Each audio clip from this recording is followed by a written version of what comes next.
2 साल आप अपना वज़ीर आज़म बना लीजिएगा, 3 साल हम अपना वज़ीर आज़म बना लेते हैं। पहले वो जो आखिरी 2 साल में गालियाँ पड़नी थी ना हुकूमत को, सारी की सारी वो पीपल्स पार्टी के गले पड़ जानी थी कि पीपल्स पार्टी सिर्फ हालात को देखना चाहती है। और इमरान खान ने ये कहा है कि मैं इनके साथ डील नहीं करूँगा, चाहे वो पीपल्स पार्टी हो, चाहे वो PMLN हो। यानी CNN क्या कह रहा है, इलेक्शन कंट्रोवर्शियल थे, इमरान खान जेल में था, इसके बावजूद वो सबसे बड़ी पार्टी के तौर पे सामने आया। बिस्मिल्लाहिर्रहमानिर्रहीम, अस्सलाम वालेकुम। फैसले के बाद कादी फायजीसा के खिलाफ उलमा भड़क उठे। आलमी मीडिया पर बदस्तूर उसका रोला पड़ गया है। धांधली पर रिपोर्ट, करप्शन का बयानिया तो बढ़ गया।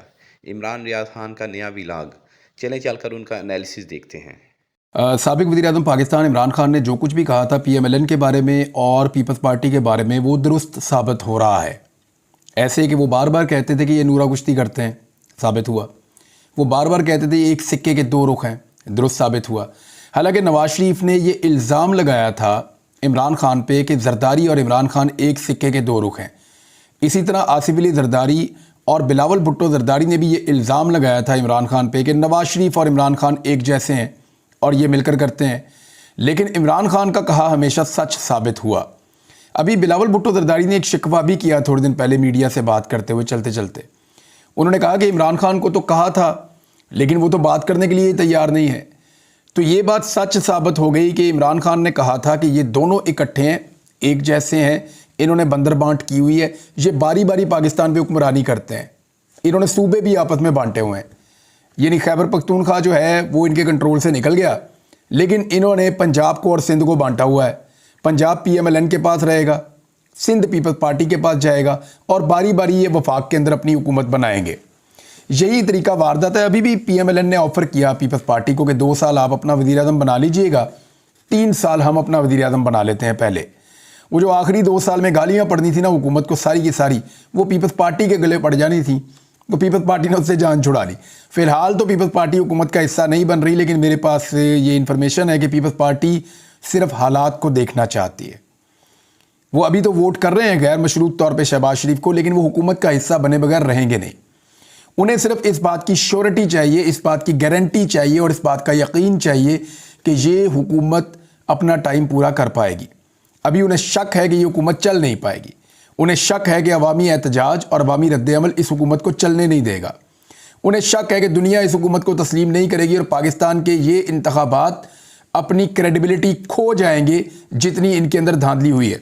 CNN पे एक रिपोर्ट छपी है बड़ी ज़बरदस्त, वो मैं आपको बताता हूँ, फिर मैंने बताना है। मरीम नवाज साहबा ने एक बात की है, लेकिन बिलावल का शिकवा है, याद रखिएगा कि इमरान खान ने बात करने को तैयार नहीं है। आज इमरान खान जेल में है, उसके ऊपर मुकदमात बने हुए हैं, उसकी पार्टी क्राइसिस में है, उसने इलेक्शन में बहुत अच्छा परफॉर्म किया है, लेकिन इसके बावजूद उसको हुकूमत नहीं बनाने दी जा रही। इमरान खान के लिए इससे बेहतर वक्त क्या होगा कि वो पीपल्स पार्टी के साथ हाथ मिला लेता। पीपल्स पार्टी के साथ हाथ मिलाता, उसकी जेल का मसला भी हल हो जाता, बाकी प्रॉब्लम भी हल हो जाते और वो किसी ना किसी सूरत में इक़्तिदार में भी आ जाता। लेकिन इमरान खान ने इक़्तिदार को ठोकर मारी है और इमरान खान ने यह कहा है कि मैं इनके साथ डील नहीं करूँगा, चाहे वो पीपल्स पार्टी हो, चाहे वो PMLN हो। तो फिलहाल तो इमरान खान साहब अपने मौक़िफ़ के ऊपर खड़े हैं। अब आप ये CNN की रिपोर्ट है, बड़ी इंटरेस्टिंग है, इसके कुछ जुमले बड़े इंपॉर्टेंट हैं, मैं आपके साथ शेयर कर देता हूँ। CNN की रिपोर्ट पाकिस्तान के बारे में ये कहती है कि एक अलाइंस पाकिस्तान के अंदर हुकूमत बनाने जा रहा है और इमरान खान के अगेंस्ट ये हुकूमत बनने जा रही है। डायनेस्टिक पॉलिटिकल पार्टीज़ उन्होंने इनको खिताब दिया है कि ख़ानदानी सियासी जमातें हैं, ये इनमें मौरूसियत चलती है, CNN लिख रहा है। उसके बाद वो कहते हैं फॉर्मली उन्होंने अनाउंस कर दिया कि वो एक कोलिशन गवर्नमेंट बनाने जा रहे हैं, एक इत्तेहादी हुकूमत, और 2 हफ्ते हो गए हैं इलेक्शन के। इमरान खान साहब को पावर से बाहर रखने के लिए ये सारी कोशिश है। फिर वो ये कह रहे हैं कि इमरान खान ने बड़ी ज़बरदस्त तरीके से जेल में होने के बावजूद ज़्यादातर सीटें जीती हैं मुल्क में होने वाले कंट्रोवर्शियल इलेक्शन के नतीजे में। यानी CNN क्या कह रहा है, इलेक्शन कंट्रोवर्शियल थे, इमरान खान जेल में था, इसके बावजूद वो सबसे बड़ी पार्टी के तौर पे सामने आया, लेकिन उसको बाहर रखने के लिए मुल्क के अंदर जो मरूसी सियासी जमातें हैं रवायती, उन्होंने एक इत्तेहाद बना के उसके खिलाफ हुकूमत बना ली है या बनाने का ऐलान कर दिया है। तो पीपल्स पार्टी और PMLN है। फिर उसके बारे में वो लिखते हैं कि इमरान खान का ये मानना है कि ये लोग मुल्क को दोबारा लूटेंगे जैसे कि ये पहले लूटते रहे हैं। बहरहाल ये CNN की रिपोर्ट है, बाकी मीडिया भी दुनिया भर में ऐसे ही रिपोर्ट कर रहा है। तो इमरान खान साहब ने इनके साथ किसी किस्म की कोई डील नहीं की। वोट पब्लिक ने इतने ज़्यादा डाल दिए नाजरीन कि अभी तक हिसाब किताब ही सीधा नहीं हो रहा, और जो बेचारे हिसाब किताब के काम पे लगे हुए हैं उनका हिसाब ही बहुत कमज़ोर है। यानी एक तरफ के वोट ज़्यादा करते हैं तो दूसरी तरफ के पूरे नहीं होते, दूसरी तरफ के पूरे करते हैं तो इधर वाले कम हो जाते हैं। जो फॉर्म 47 जारी किया हुआ है उसको फॉर्म 45 के साथ मैच कैसे करना है यही समझ नहीं आ रही। किसी जगह के ऊपर मैच करने की कोशिश करते हैं तो पता चलता है इस पोलिंग स्टेशन के ऊपर टोटल उतने वोट ही नहीं थे जितने कास्ट हो गए हैं। यानी अजीबो गरीब किस्म की गलतियां, क्योंकि देखें एक झूठ के लिए आपको बेशुमार झूठ बोलने पड़ते हैं। एक फॉर्म 47 आपने दे दिया कि जनाब इतने वोट पड़ गए, एक को इतने, दूसरे को इतने, तीसरे को, नीचे फॉर्म 45 की पूरी सपोर्ट है नहीं। अब आपको नए फॉर्म 45 बनाने पड़ेंगे, उनके अंदर हर एक पोलिंग बूथ का अलग अलग फॉर्म 45 होता है।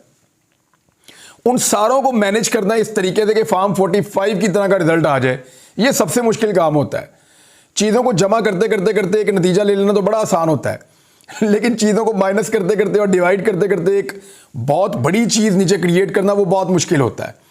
तो नीचे क्रिएट नहीं हो पा रहा। फ़र्क इस तरह के निकल रहे हैं कि किसी जगह पे कौमी असम्बली की नशस्तों में वोट ज़्यादा हो जाते हैं, सूबाई असम्बली के कम हो जाते हैं। किसी जगह सूबाई असम्बली के ज़्यादा हो जाते हैं, कौमी असम्बली के कम हो जाते हैं। किसी जगह पे किसी पोलिंग स्टेशन में इतने वोट पड़ जाते हैं कि उतने वहाँ पे टोटल नहीं होते। किसी जगह पे जो है वो किसी जगह पे इतने कम हो जाते हैं कि जो पहले पड़े थे उनसे भी बाहर चला जाता है। तो एक अजीबो गरीब सूरत हाल बनी हुई है। अभी तक किसी से हिसाब किताब कंट्रोल नहीं हो रहा। बहुत सारे लोग बैठे हुए हैं। बहरहाल एक बंगश साहब हैं और उन्होंने एक स्टेटमेंट दिया है, मैं आपको ये स्टेटमेंट भी बता देता हूँ। ये कामरान बंगश साहब हैं, इनका ताल्लुक पाकिस्तान तहरीक इंसाफ से है। वो ये कह रहे हैं कि अब ये लोग फॉर्म 45 को ही तब्दील कर रहे हैं।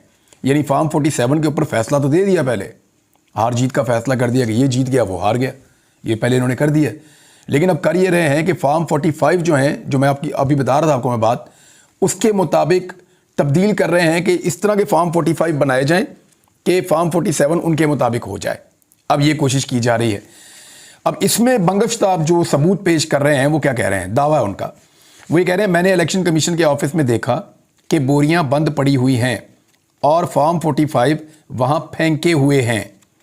मैंने डीआरओ से पूछा कि ये क्या है, तो उसने कहा कि ये ज़ाया हैं।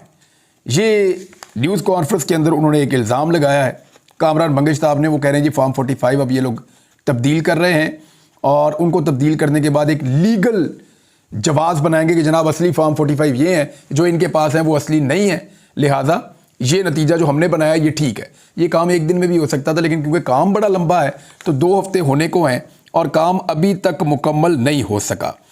मरियम नवाज साहिबा ने एक स्टेटमेंट दिया है, उस स्टेटमेंट में मैं चाहूँगा ज़रूर बात करें, मेरा बड़ा फेवरेट टॉपिक है। उन्होंने कहा कि करप्शन मेरी रेड लाइन है। ये मरियम नवाज ने कहा है, ये आप याद रखिएगा, करप्शन मेरी रेड लाइन है, ये मरियम नवाज ने कहा है।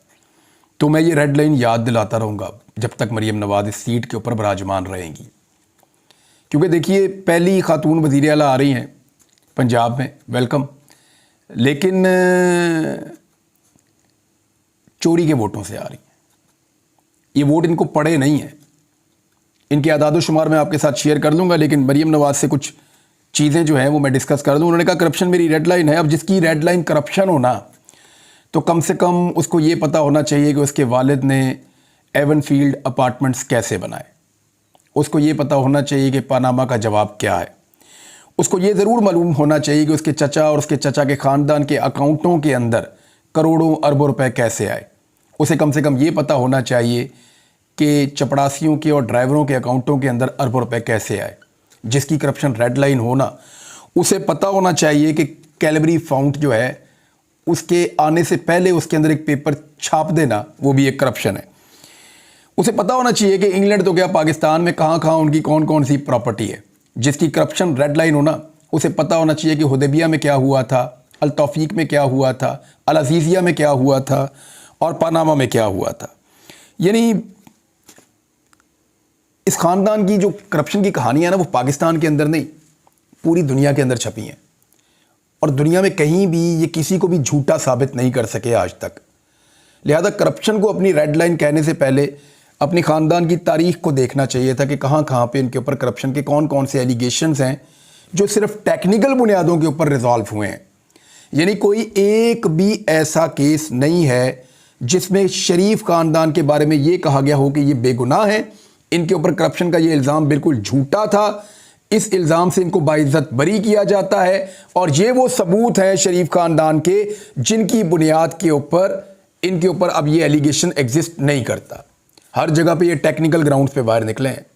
جیسے زرداری صاحب اپنے کیسز پہ ٹیکنیکل گراؤنڈز لے کر باہر نکلے، ایسے ہی شریف خاندان اپنے کیسز پہ ٹیکنیکل گراؤنڈز لے کر باہر نکلا۔ کسی جگہ پہ بھی وہ کوئی ثبوت پیش نہیں کر سکے، کوئی منی ٹریل نہیں دے سکے، کوئی رسیدیں نہیں دے سکے۔ تو یہ جناب ان کی پوری کہانی ہے، جن کی کرپشن ریڈ لائن ہے، اس پہ بات کرتے رہیں گے۔ لیکن ایک بات کی تو میں امید کرتا ہوں کہ مریم نواز پنجاب میں کوئی ایک ایسا اسپتال بنا لیں گی جہاں ان کے والد کا علاج ہو پائے گا۔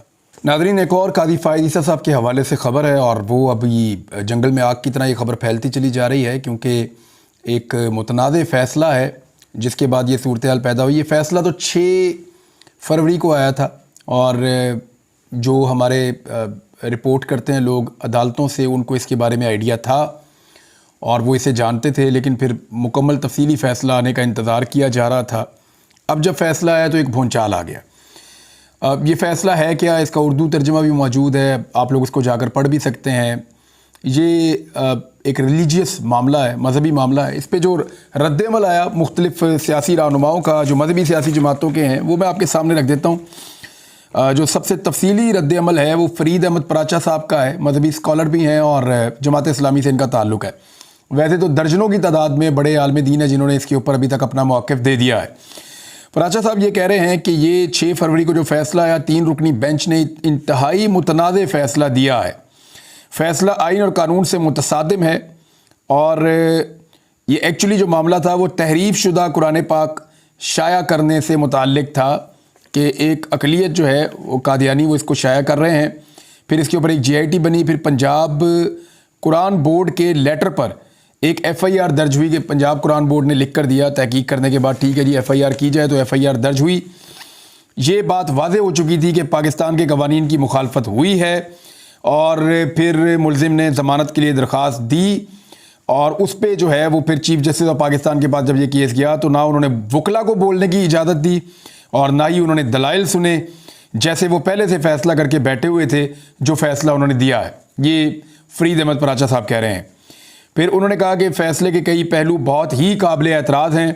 پھر فرید احمد پراچا صاحب کہتے ہیں کہ آئین پاکستان کے آرٹیکل 20 کا حوالہ دیا کہ ہر ایک کو مذہبی آزادی حاصل ہے، مگر اس آرٹیکل کا آغاز ہی اس بات سے ہوتا ہے کہ قانون کے مطابق، یعنی بے لگام مذہبی آزادی حاصل نہیں ہے۔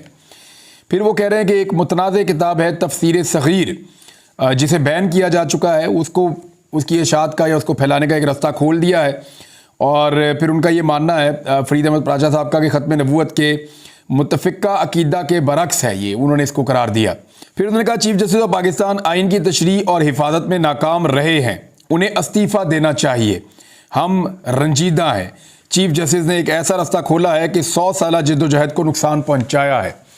یہ تو فرید احمد پراچا صاحب کا جی اس کے اوپر سٹیٹمنٹ ہے۔ فضل الرحمان صاحب نے بھی اس کے اوپر سٹیٹمنٹ دیا ہے، عبدالغفور حیدری صاحب نے بھی اس کے اوپر سٹیٹمنٹ دیا ہے۔ اچھا، فضل الرحمان صاحب کیا کہہ رہے ہیں؟ مولانا فضل الرحمان صاحب کا میں ایز اٹ از آپ کو سٹیٹمنٹ پڑھ کے سنا دیتا ہوں۔ انہوں نے کہا چیف جسٹس قاضی فائز عیسیٰ کا قادیانیوں کو اپنے مذہب کی تبلیغ کے لیے اجازت دینا شریعت، آئین اور قانون کے خلاف ہے، اس فیصلے کو مسترد کرتے ہیں۔ فیصلے میں پیش کیے گئے قرآن کے حوالے غلط اور بددیانتی پر مبنی ہیں۔ ائمہ اور خطبہ جمعے کے خطبوں میں اس فیصلے کے خلاف آواز بلند کریں۔ فیصلے کے خلاف نظر ثانی کی اپیل میں جمعیت فریق بنے گی۔ مولانا فضل الرحمان صاحب کا سٹیٹمنٹ جی۔ اس کے بعد عبدالغفور حیدری صاحب، یہ بھی JUI سے ان کا تعلق ہے، یہ فرما رہے ہیں جی کہ چیف جسٹس قاضی فائز عیسیٰ کی رائے کو احمقانہ اور جاہلانہ قرار دیتے ہوئے ان سے استعفے کا مطالبہ کر دیا ہے۔ یہ قاضی فائز عیسیٰ صاحب کا ایک فیصلہ آیا ہے ایک کیس میں، اور جو اس سے پہلے میرے ساتھ کچھ دوست بات کر رہے تھے جو کورٹ رپورٹرز ہیں جو اس کو رپورٹ کرتے ہیں، انہوں نے کہا 2-3 چیزیں ہمیں تھوڑی سی اس میں حیران کر رہی تھی۔ ایک تو جو اس کیس کے مدعی تھے انہوں نے بات کرنا چاہیے، ان کے وکیل نے بات کرنا چاہیے، تو ان کو موقع نہیں ملا بقول ان کے۔ دوسرا انہوں نے کہا کہ معاملہ کوئی اور تھا اور ڈیٹیل کے اندر بہت زیادہ چیزیں آ گئیں، یعنی اتنی زیادہ چیزیں ڈیٹیل کے اندر نہ بھی آتی تو وہ معاملہ جو ہے وہ کسی اور چیز کا تھا، ایک ضمانت کا معاملہ تھا۔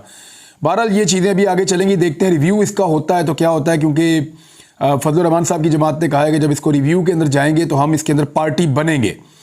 मजहबी मामला है, हसास नौयत का मामला है। इससे पहले भी कादी फ़ायद ईसा साहब जब फैज़ाबाद धरना हुआ था ख़त्म नबूवत के मामले पे, खादिम हुसैन रिजवी साहब ने जब धरना दिया था तो तब उन्होंने बड़ा ज़बरदस्त स्टांस ज़ोरदार तरीके का लिया था कादी फ़ायद ईसा साहब ने।